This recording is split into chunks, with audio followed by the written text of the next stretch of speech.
Jesus gave his church the authority to bind and to loose. It's a tremendous power. And what this reminded me of when I read this, it reminded me of the centurion who'd come to Jesus and wanted his loved one healed.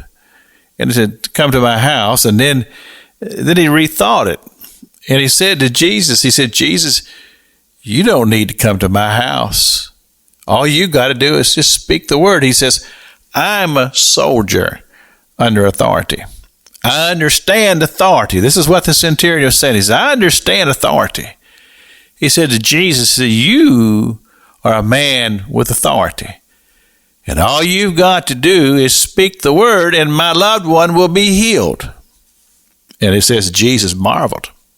He marveled about this. He said, "I've not seen this kind of faith anywhere in Israel." So I thought about that, and I thought about what Jesus is saying about the church having the ability to bind because we have the authority to do so. And it's just like this centurion, he understood the whole realm of authority. This is what Jesus is saying to his church. He says, "I'm giving you the authority to go against the forces of darkness and to bind and to win and to prevail." But often when we find ourselves challenged by these things, we have a tendency to wilt and to fall back and just feel like we're just overwhelmed to the point to where we're just defeated and throwing up our hands and going, "Oh, woe is me." When Jesus is saying it's just the opposite.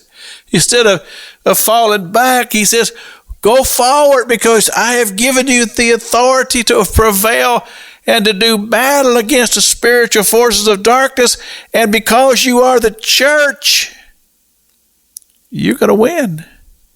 But you see, the thing about it is if we're not willing to engage the enemy, then we're certainly not going to have victory.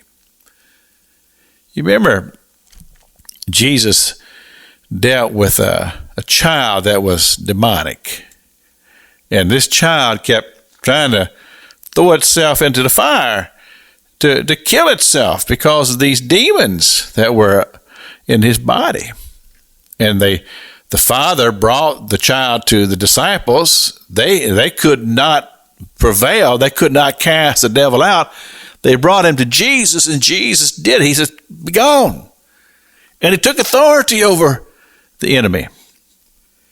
And the disciples came to him later and said, "Why could we not have this type of victory?" And Jesus said, "These things go out through prayer and fasting." Now, what that's simply saying this, he said, it's doing the hard work of preparing the heart and the soul to go against the enemy through prayer and fasting and seeking the Lord and building ourselves up in our most holy faith. But he said, if we're willing to do that, there's great victory to be had in binding of the things that cause us so much harm. It's Pastor Jack King with the gospel on the radio broadcast.